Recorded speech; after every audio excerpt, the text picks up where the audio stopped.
heart disease is a three-dimensional problem. And we can't do 2D imaging in single planes, in one single plane, to make a full assessment of the heart. As you can see in this 3D model, this is a patient whose heart is in dextrocardic position, where the apex is pointing towards the right, as you could see earlier on. And we could see that this is the tricuspid annulus, which is the anterior valve. And we can see that the aorta is arising from this anterior right-sided ventricle, followed by a stenotic pulmonary outflow tract. So this is an anatomy of a double outlet right ventricle. But as I flip the heart around, we can appreciate that this chamber that is posterior is smooth, reminiscent that of a left ventricle. And therefore, the only communication from the left ventricle is the large ventricular septal defect. So, part of the fetal cardiac examination is that we need to look at the sidedness of the heart. Is the heart on the left or the right side of the chest? We need to evaluate the abdominal as well as the cardiac apex situs. Is it pointing towards the left or to the right? The four-chamber view followed by the outflow tracts, the three-vessel view, the arch views, as well as lastly but not least, the sagittal views. So what do they look like?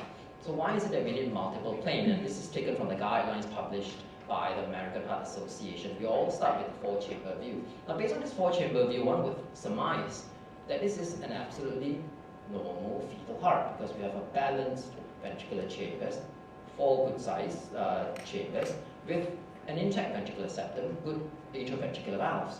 But as I move a bit higher or superiorly in the fetus, one could then appreciate that there is a large ventricular septal defect, and this aorta is arising from the outflow tract. And again, the pulmonary outflow tract is arising from the right side of ventricle. So this is a double outlet right ventricle, as I can show you right up here. Right up in the mediastinum of the fetus, we could see this branching pattern. This is clearly the pulmonary artery, and this is the aorta. So if we had just stopped at the four-chamber view, one would be misled that this is an absolutely normal fetal heart. Not only do we... Terus kalau atrium, kita bisa menilai atrium. Ini atrium ini untuk melihat apakah salah satu ya TAPVD itu dari atrium, karena pada atrium kiri harusnya ada vena pulmonalis, tapi di sini nggak ada vena pulmonalis pada TAPVD. Nah, jadi kita bisa lihat di atrium kiri itu ada vessel yang masuk ke dalam situ. Nah, ini kita bisa lihat, oh ini atrium kiri. Kemudian atrium kanan. Atrium kanan kita harus melihat bahwa ini benar atrium kanan, dia melihat superior vena cava dan inferior vena cava. Kita melihat dari kita posisinya di longitudinal, jangan transversal, ya, dari longitudinal kita bisa melihat bahwa ada dua pembuluh darah yang masuk ke dalam atrium kanan. Nah, mendeteksi seperti itu bisa kita mendeteksi bahwa ini. Ada lagi sebenarnya namanya appendages. Appendages ini adalah seperti daging, ya, seperti lemak, ada daging lemak itu berada di permukaan daripada jantung atrium kiri dan atrium kanan. Nah, tapi appendages ini sulit dilihat dari USG. Appendages ini biasanya gampang kita melihat dari ini dengan MRI. MRI kita bisa melihat. Apa tujuannya kita melihat ini? Nanti sama aja kita melihat bahwa apakah ini posisi morfologi atrium kanan atau morfologi atrium kiri. Bisa juga dia berpindah. Ini berpindahnya pada isomerism. Nah, isomerism ini adalah satu kelainan juga, morfologi yang berbeda, tapi morfologinya bukan di ventricle, morfologinya di atrium. Terus, nah ini bisa kita identifikasi ya, kalau left ventricle, left atrium dia lebih kecil, smaller than right atrium, lebih kecil. Kemudian dindingnya lebih tebal ya daripada atrium kanan. Kemudian yang bisa jelas kita lihat bahwa pulmonary vein. Kalau ini yang hitam-hitam ini saya agak kurang jelas plannya, tapi kalau ini dengan ini spoiler kita bisa jelas ya. Kemudian fossa ovalis lebih susah lagi. Fossa ovalis adalah ini celahnya di sini nih, fossa ovalis. Kemudian ini atrial appendages tadi yang saya bilang. Appendages ini kalau dengan MRI kita bisa lebih panjang pada left atrium dan panjang dan sempit. Nah, ini kita bisa lihat nih, di sini ada. Nah ini vena pulmonalis, ini vena pulmonalis. Ya, ini right pulmonary vein, ini left pulmonary vein. Nah, kalau kita misalnya mau lihat agak ragu kita apakah ini benar vena pulmonalis, kita kasih color. Nah, color ini kalau dia arah ke bawah, tapi tergantung setting juga. Kalau dia arah ke bawah berarti arahnya warnanya biru. Nah, kalau kita lihat seperti ini ada arah dari atas ke bawah, ini berarti vena pulmonalis, right pulmonary vein. Kalau ini naik dia kadang-kadang merah karena dia naik ke atas. Jadi dia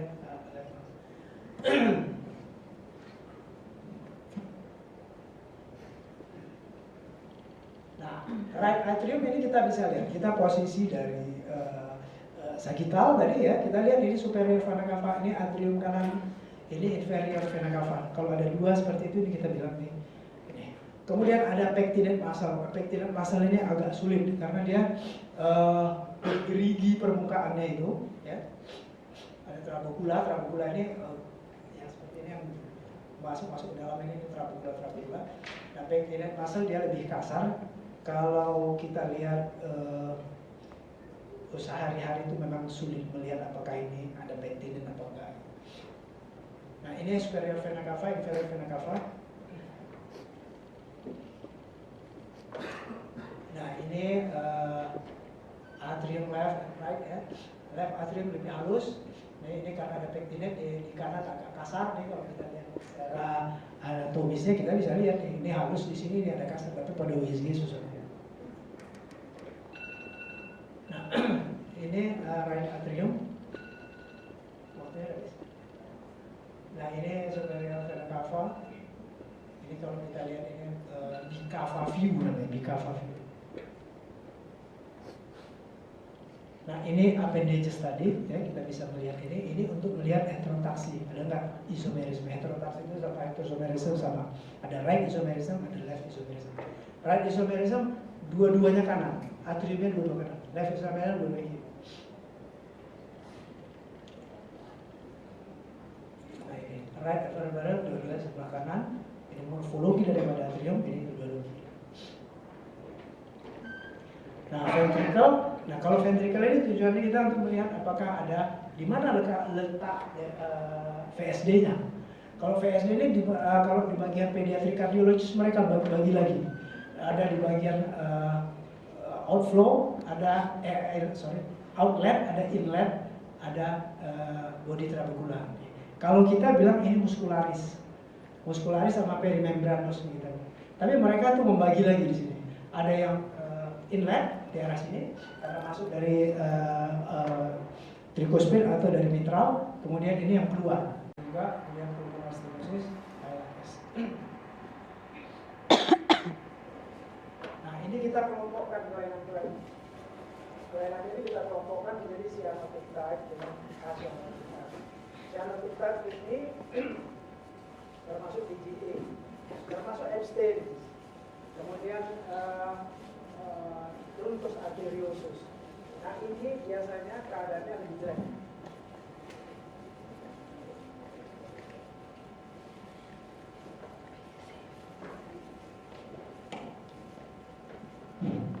Biasanya kalau cyanotic type ini keadaannya lebih jelek. Tapi di sini kita lihat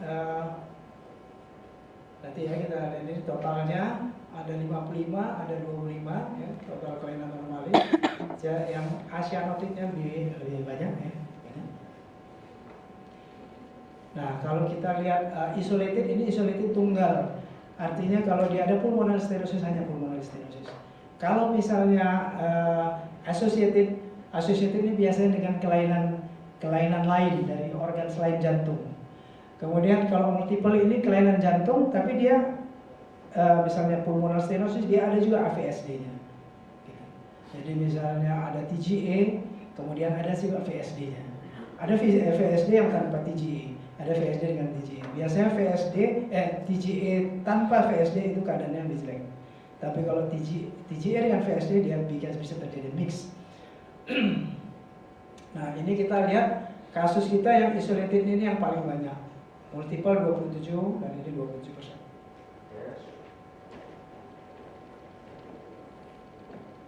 Nah, pada tahun 2016 cyanotic type kita ada 4. Tahun 2017 dia meningkat 13. ini sampai April ya sorry, April ini ada 8. Nah kalau yang cyanotic type juga meningkat. Jadi semua kasus-kasus kelainan jantung juga meningkat.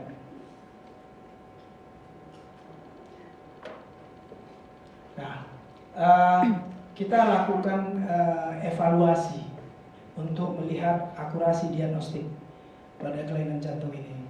Nah kalau misalnya dia isolated, hanya kelainan pulmonar stenosis saja atau ada aorta stenosis saja, itu ketepatannya lebih tinggi 95%. Tapi kalau dia udah disertai multiple, biasanya kalau Epstein anomali itu sering disertai pulmonar stenosis. Kadang-kadang nggak kelihatan sama kita. Atau trunkus, antara trunkus dengan atresia pulmonar juga nggak bisa kelihatan sama kita itu. Kalau dia ada kombinasi kayak gitu agak sulit melihat mendiagnosisnya. Jadi kalau kelainan multiple ini jauh lebih rendah diagnostik akurasi rate-nya. Jadi 52%. Kemudian kalau associated ini biasanya dengan kelainan yang lain. Jadi mungkin ya karena ada kelainan yang lain mungkin mengganggu gambaran dari kelainan jantung. Misalnya contohnya kalau dia ada hernia diafragmatika. Kalau dia ada hernia diafragmatika akan terdorong jantungnya ke kanan. Apakah ini kelainan jantung atau bukan kelainan jantung? Ini agak sulit juga mendiagnosanya.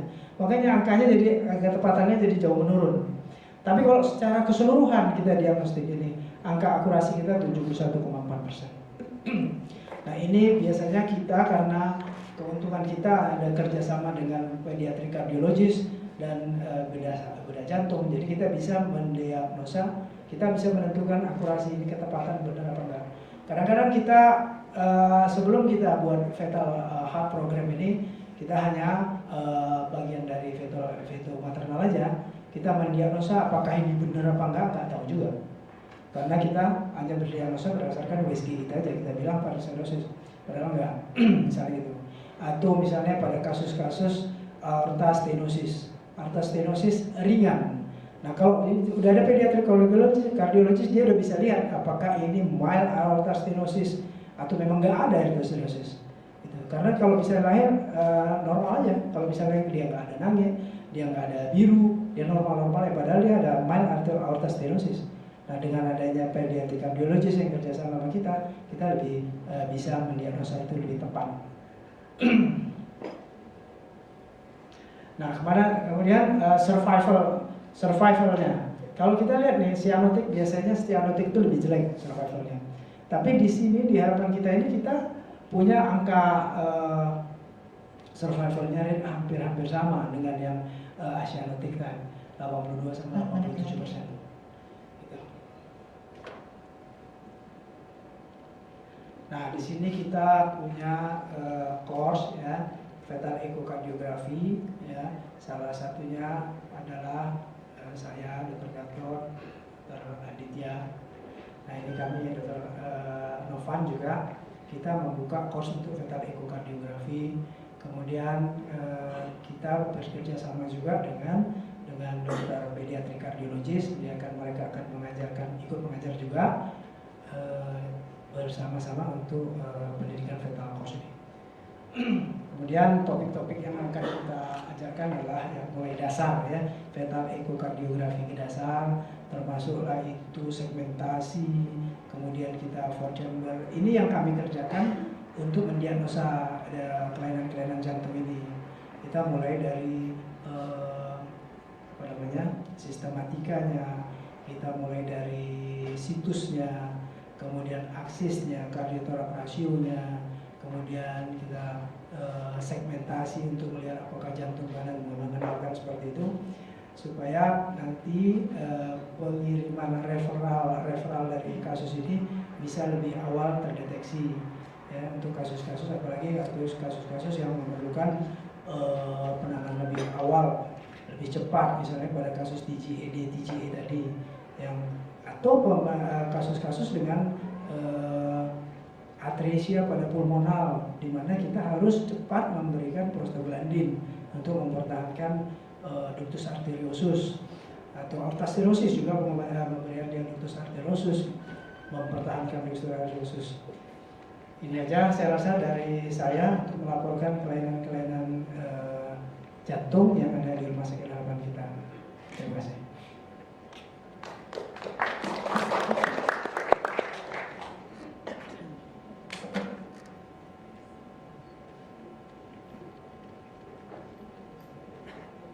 Yes. So we have distinguished guest here, Mr. Dr. Cheng.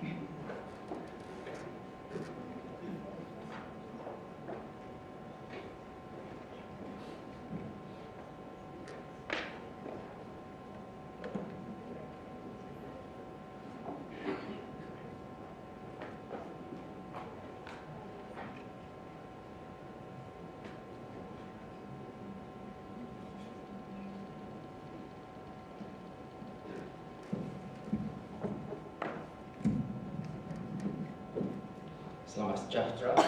Saya ingin berterima kasih atas kesempatan untuk berada di sini. Tetapi saya ingin memohon maaf kerana saya lebih selesa beromong dalam bahasa Inggris. So I'm going to continue this presentation in English. I'd like to once again thank the organizer for the opportunity to be here. If you can't